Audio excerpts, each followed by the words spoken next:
Bingo! Alright, this episode is brought to you by Breath of the Wild Zelda, which is super convenient. That flower just freaking flew. Which is super convenient, because we're here to talk about... we actually have a topic for today, that's what I'm trying to say. Oh god, I have so many shields that are durability up, it's not funny. Hey there guys, Luigiadvance here, welcome back to an episode of Breath of the Wild. Last time, well, Champions Ballad DLC is gone, and obviously as you see here, I have a cool new ride that obsoletes horses. Oh yeah, I should probably pick up that pumpkin and the other stuff. I may need it because I need to cook a lot of food now. So, this is an episode I've been like kind of debating on for like the longest time. But we're gonna do this. We're gonna do this. We're gonna do it, not do it live. I was gonna say we're gonna do a live, but yeah. So this is a very topical episode. We're talking about Amiibo. So if you've been following this series for like the past 2 or 3 years that it's been on, then you know that like since episode 5 or something, I've been doing an Amiibo of the Day episode where like before I start an episode, I use the Amiibo rune and we send out an Amiibo and all that stuff. Well, we're gonna talk about the Amiibo today because it's kind of topical, more or less, in a way. Oh, hold on, I gotta shoot someone. Aha, I saved this person. You're welcome. Sup, horseman? I have a cooler horse. Anyways, I'm getting off topic fast. So we're gonna talk about the Amiibo functionality. That's the plain, simple, layman's terms of what we're doing today as I travel around Hyrule and harassing people on horses, apparently. So where to begin? Well, let's talk about the Amiibo that I currently have at the time of recording this video. So, if you've been paying attention, then you already know, like, the full rotation of the Amiibo I currently have. But we have I have the Smash 4 Link, the, Smash 4 Zelda, Smash 4 Sheik, Toon Link, Young Link, and then, literally looking on my shelf right now because I forgot immediately, Ocarina of Time Link, Skyward Sword Link, Wind Waker Link, Wind Waker Zelda, 8-Bit Link, and the Archer Link from Breath of the Wild and Breath of the Wild Zelda. I also, should mention this, I also have a Link's Awakening Link Amiibo. Yes, that. Where the hell is the path? How did I get off topic? Wow. So yeah. Those are all the Amiibo that I currently have. And now, excuse me. And now, all these Amiibo have functionality. So, like, I'm gonna be literally reading off this list I have. Again, I don't know how this is gonna work when we're doing it live, like I said. Then you get to see the functionality of the Master Cycle at work, because as you see, the fuel gauge is down. Alright, first off, we're going off the list.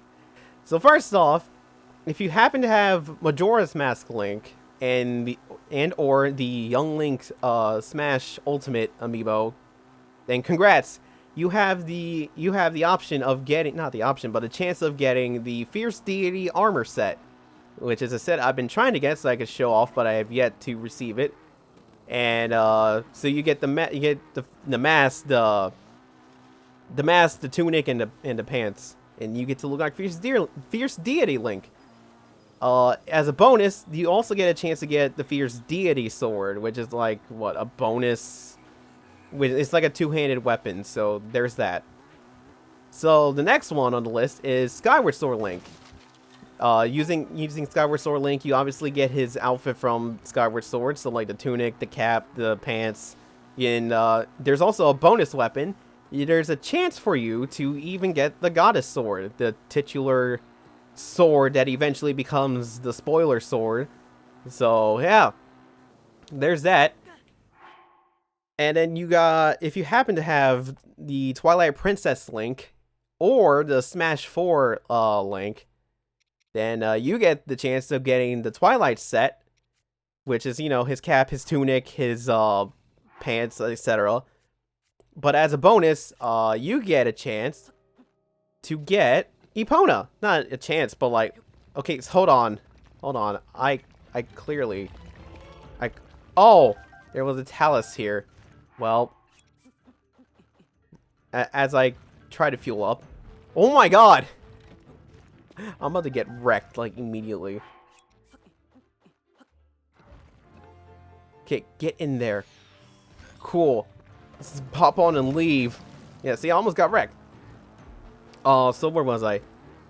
So yeah, so when you use Twilight Princess Link or Smash 4 Link for the first time, you get Epona. So, yay, congrats, you got it. You still need to register Epona if you want it to be yours, but, yeah. Oddly enough, it's not the Ocarina of Time Link that gives you Epona, but Twilight Princess Link, but hey, sure, whatever, it works. So, yeah, moving down on the list, we also have the Ganondorf Amiibo from, again, Smash. From here on out, it's like Smash Amiibo, so get used to hearing me saying that.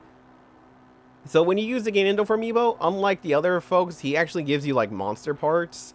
So if you ever need or want a monster part, then use Ganondorf.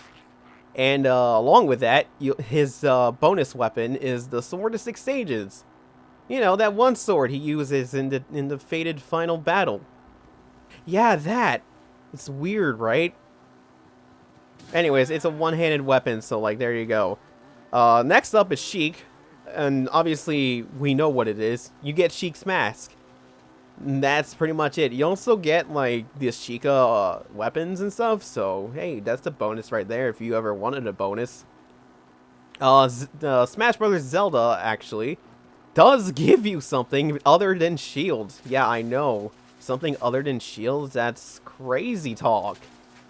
So, if you happen to scan it in, then you get a chance to get the, what is it called? The Twilight Bow. Yeah, that's it.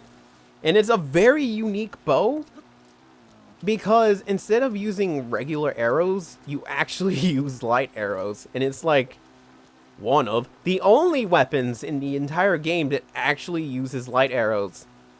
And it's weird. I think it also shoots off multiple arrows, but don't quote me on that. I've been trying to get that for like ages. For ages. I need to fuel up anyways. So there was that. If you also, moving on from the list, why can't I bring the, because this is Amiibo. Dumb. So if you happen to have the Young Link, Young Link Amiibo, yeah, not Young Link, you idiot. Sorry, I'm like trying to do multiple things at once, and it's like throwing me off hard.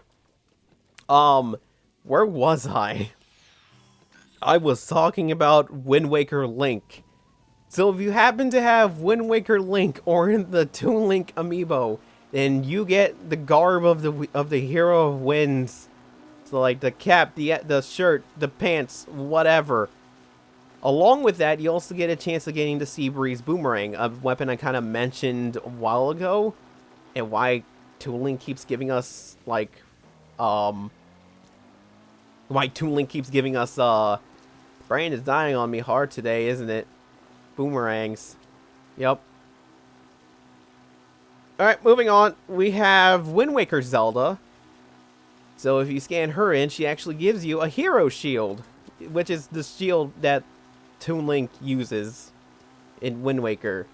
Do you see how it comes full circle now? Yeah, I see it too. No, I don't. Moving on, we're moving on to the anniversary set. I'm going for a swim now. And it's raining now. That's not good. All right. So, anniversary set. Yeah, that's right. 8-bit Link. Using him, you obviously get the brain's dying. The hero's outfit. So like the cap of the hero, the tunic of the hero, the pants of the hero. Sure. And along with that, excuse me, I know you're trying to kill me, but like I got places to go, sorry. And along with that, you also get a chance of getting the sword. It's simply called sword. It's the original sword from the original game. And yeah, that's all there is to it. It's just the sword. Yeah, that's it. All right, moving on. Ocarina Time Link. You use him. You get a chance to get the Hero of Time's outfit. So if you want to be the Hero of Time, then go by all means be the Hero of Time that you were meant to be. Along with that, he has a chance of unlocking the Big Goron sword. So if you ever want the Big Goron sword, and you can use the Big Goron sword yourself, it's a two-handed weapon, so there you go. Of course it is, because it's the Big Goron sword. Navigating through this section was the hardest thing I have to do. I can't believe it. I know, and I also realize I'm going back the way I came. Look, I'm just driving where I need to go. That's it. That's as simple as I'm gonna get. Anyways, moving on. Ow. That's all, and I think that's actually it for the anniversary set, if I'm looking at my notes correctly as I drive, which don't read and drive at the same time. That's life advice. Alright, yeah, that's it for the anniversary set. Now, we move on to the Breath of the Wild specific set, and it's a list, trust me. First off, you got the Bokoblin enemies. Simple, they're just as simple as they can be. Scanning them in gives you the Pogo weapons, so like the Pogo Clubs, the Pogo Spear, etc, etc. They also drop like various parts of themselves, which is weird, I know. The next one is the Guardian, which is a big amiibo, like, dang, it is huge. Scanning that in will get you the ancient gear, so like the swords, the spears, the axes, the shields and junk.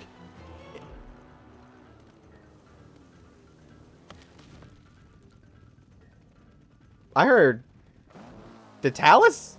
Did I activate? Did I walk by the same one again? I mean, whatever. I'm moving on. Yeah. So and it can also drop you ancient arrows. So that's just another way you can get like your source of ancient arrows. It also drops like the two types of ancient cores that you need to craft the ancient items, anyways. So there you go. That's your one reliable way. The next one is Archer Link. Hey, look, that's a familiar sounding thing.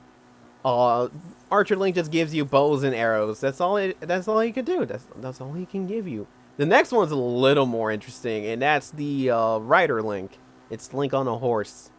You know, from like all the artwork and junk. Not this horse, another horse. But scanning that in will actually give you the Traveler's Bridle and Saddle for your horse. I wish I could tell you what they do, but like I don't have it and I can't tell you what it does. But it's just more stuff for your horse. So if you want to deck out your horse, you can deck out your horse. Yeah. The next one is Breath of the Wild Zelda. All she does is give you shields and other pieces of equipment that you may or may not need. So simple as that. She also drops star fragments, which is one thing I'm trying to get, but like the game hates me enough to not summon one in, so who would have thunk? The next one is well, since we just finished with the Champion's Ballad. Oops, I'm out of fuel. Oh, this is a bad place to stop. Just gonna fuel up real quick. The next part is, since we just got finished with the Champion's Ballad, the Champion's Ballad Amiibo. Or the Champion Amiibo. Yeah, they all have their own stuff, and they all have specific gear, too. So, first off is Daruk. If you scan him in, you get the Vala Rudania helm. It actually has the bonus effect of Flame Guard, which is the exact same thing as the armor that we have that we can use. Hi, don't mind me. I just passing by here. He also drops Goron weapons, and I want to say he also has a chance of dropping his signature weapon, but only if you don't have it. I want to say that's the case, but I don't remember off the top of my head. Mifa's is the same. She will drop the Varuda helm. Equip that, you get your swim speed up, so that's just another way to get your increased swim speed. Rivali, he gives you the Meadow helm, which gives you cold resistance. So again, another piece of gear that gives you cold resistance. And last but not least, Urbosa, which gives you the Von Naboris helm, and that gives you shock resistance. So you want your shock resistance? There you go. You got your shock resistance. I should also mention that Mipha, Rivali, and Urbosa also give off the race-specific weapons. You know, the Zora, the Rito, and the Gerudo weapons. It's all the same thing. And that is all the functionality of the Legend of Zelda Amiibo. Yep, all of them. I'm totally not missing one. Yep, totally. Okay, we gotta get this out of the way. Link's Awakening. Now, you would expect that it would have some kind of functionality with Breath of the Wild. Like, you know, give you the cutesy outfit that Link wears. No. The short answer is a big no. Because Link's Awakening was like released right like well after Breath of the Wild finished development, and after the whole amiibo functionality for the game was completed, they didn't want to. Yeah, they just didn't want to give a functionality to Link's Awakening, so they just treat him like every other amiibo. And speaking of every other amiibo that's not the Legend of Zelda series, so like the Smash series, the Shovel Knight series, the Mario series, etc., etc., etc., if you scan them in Breath of the Wild, they will actually give you a random assortment of items that you need. Actually, I could show this off right now if I could, like, get off real quick and, like, reach it. So, here, we're gonna use Isabelle. So, if we scan in the Isabelle amiibo, this is all the materials that Isabelle will give us. So there's no bonus chest or bonus reward or anything like that. It just straight up gives you items, which is useful if you need items, and if you have a huge collection of amiibo, then you pretty much set for everything for days. So yeah. That's pretty much all of the amiibo functionality that this game has. I wish there was more, but that's pretty much it. That's all. And I tried my best to show it off, all the bonus stuff you can get, but it's like very random chance that you will get the weapons or the gear that you need, which is why I'm explaining this to you now. So cool. That's it. That's every amiibo on the list that I could think of. Oh wait, there's one more that I forgot that I left out on the list because I've shown off its functionality once. Wolf Link. Man, I forgot about him because I only use it once. Okay, it's only a handful of times, but the point is, Wolf Link is obvious. You scan him in, he's your companion as you travel around Hyrule. He can teleport to wherever you are. He does have a range, so if he's out of your map range, then he is gone. If he loses all his hearts, then he won't be active again for another 24 hours. And you can, it starts off with 3 hearts if you just have the amiibo. But if you have the Legend of Zelda Twilight Princess HD on the Wii U, you can actually increase its hearts by completing the, I forgot the name of this stupid dungeon. But it's similar to, like, the Cave of Trials or whatever in that game, where you gotta complete it and all that stuff. So yeah, that's it. Now it's all the amiibo. God, that's a lot of words to talk about, and I managed to cover an almost entire episode of it. Wow. So hopefully that was informative and not boring. This is like something new that I try to do. But yeah. Let's show off one more thing before I end off this very strange episode. full of me talking. And it involves the map. The Hero's Path mode. I don't remember when this was first released. I think this was first released when the first DLC came out, but I believe this is a free update.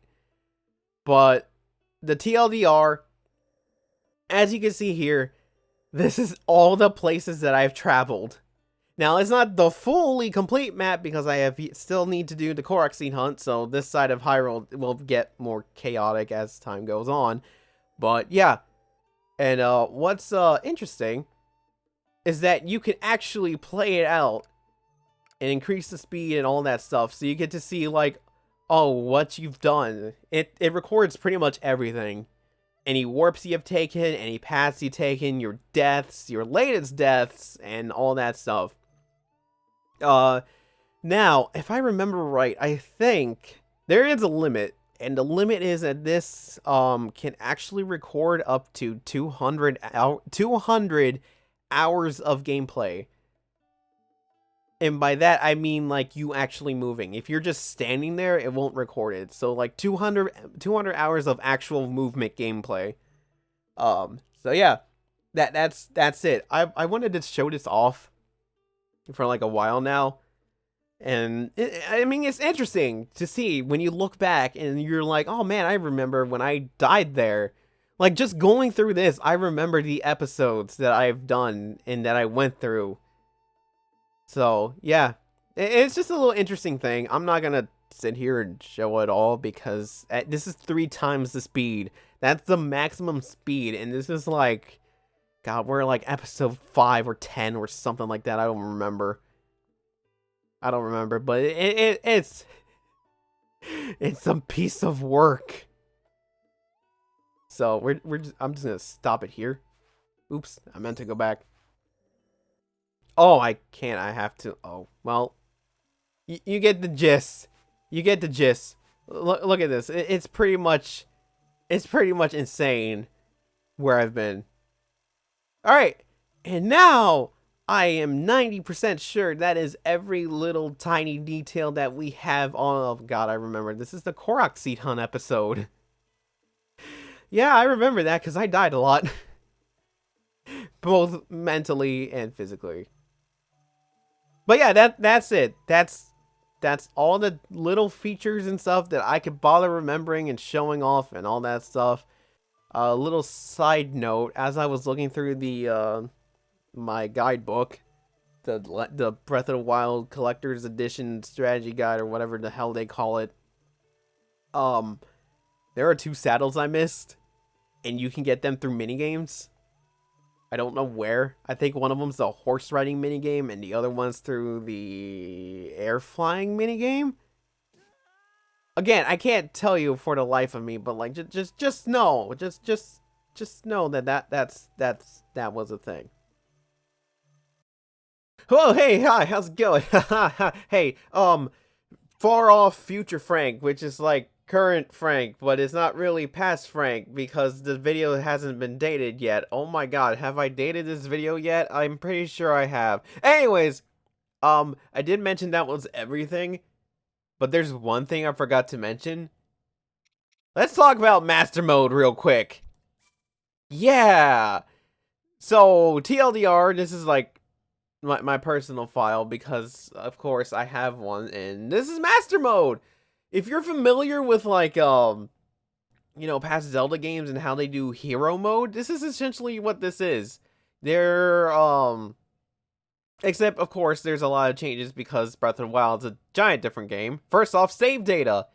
Unlike the main game where you have, like, multiple save data and, like, you know, auto saves and all that stuff, you only get one auto save and then the main save file.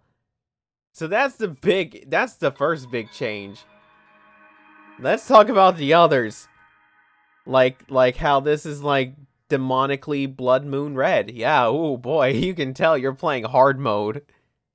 The second thing you'll notice is that you know you're playing Master Mode just by looking at the lower left-hand corner and seeing that little Triforce mark. Yep, that tells you that, yes, you are indeed playing in hard mode. Now, I forgot the context of what I was doing over here. I think I have an idea. but we're gonna ignore this for now. So the other difference is, and I want to use the Great Plateau as an example, but as I get to it, the other difference is you take double the damage. So what normally takes 1 heart of damage will now take 2, etc., etc. And yes, it does include if you're wearing equipment or not. So if you have the best equipment of the game, you still take double the damage, even with the defense and everything else. Other differences that I have noticed. God, this, you would think I would be more prepared. Hold on.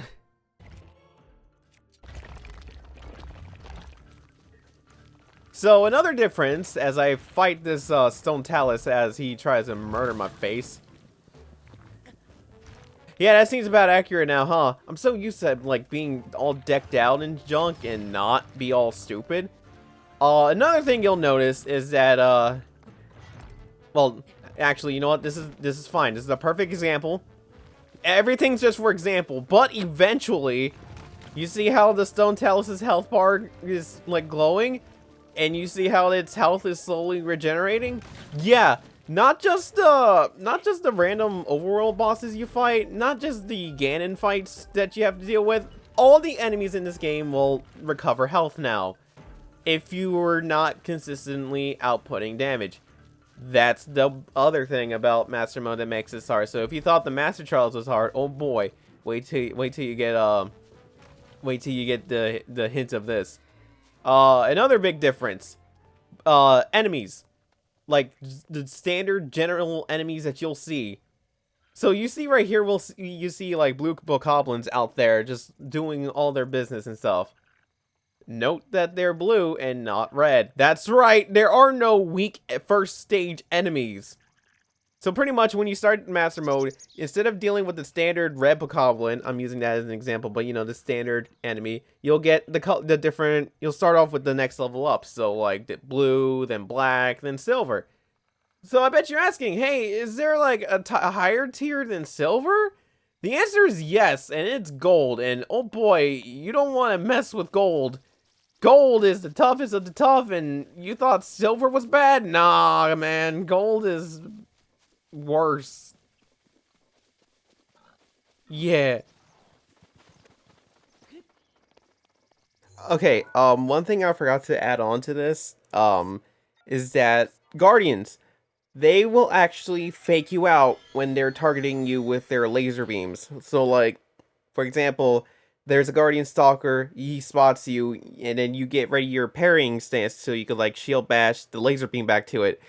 Once it finished fully charged, it will fake you out, and like, I don't know how else to describe it. I would grab footage of it, but I forgot to grab footage of it. But just know that Guardians are a lot smarter than you know, that they were before. Just a little heads up before we end this, okay? All right. And then the last thing I want to point out about Master Mode that is very unique. So, remember when I said remember when the Great Plateau was an easy area? So how do you feel about fighting a Lionel this early on? That's right. That's right. I don't know if this is true for like all the areas, but this is like one of the big differences I found on the Great Plateau on my run of Master Mode, is that you can find Lionels pretty much early on, and they're tough already. So like, this is the blue Lionel, if I'm remembering correctly. So this is like the stage up above the normal Lionel. So yeah. Oh man, just imagine you walking through here with like little to no gear, and then bam, a Lionel shows up. It's like, yo, what's up? I'm here to murder your face. And yeah, that's Master Mode in a nutshell. It's essentially Breath of the Wild, but harder.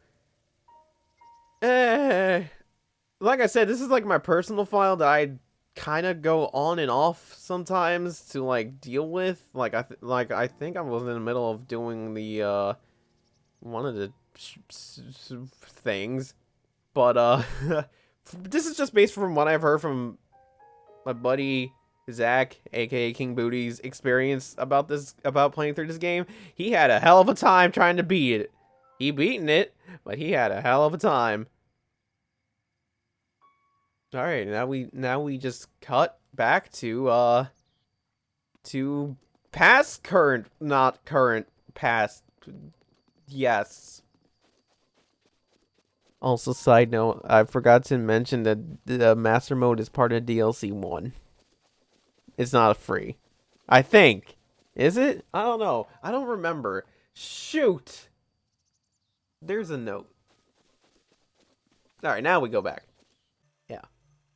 So that's going to be it for this episode. So if you like what you see here, just slap the like button. I applaud for you for actually sticking by. And if you really like what you see here, then slap the subscribe button. You won't regret it. If you do, blame yourself for listening to me. And next episode, yes, will actually be the true Korok seed hunt. This was like a last minute decision / change I had to do, so like... Yeah, oh wow, we're at the Master Trials. Or we're past the Master Trials. This is the Koholint Rock episode, the Desert Island episode. Memory Lane. And now we're just hunting shrines. God, that place was a creepy mess and I hate it. Alright, for real though, I'm ending this off.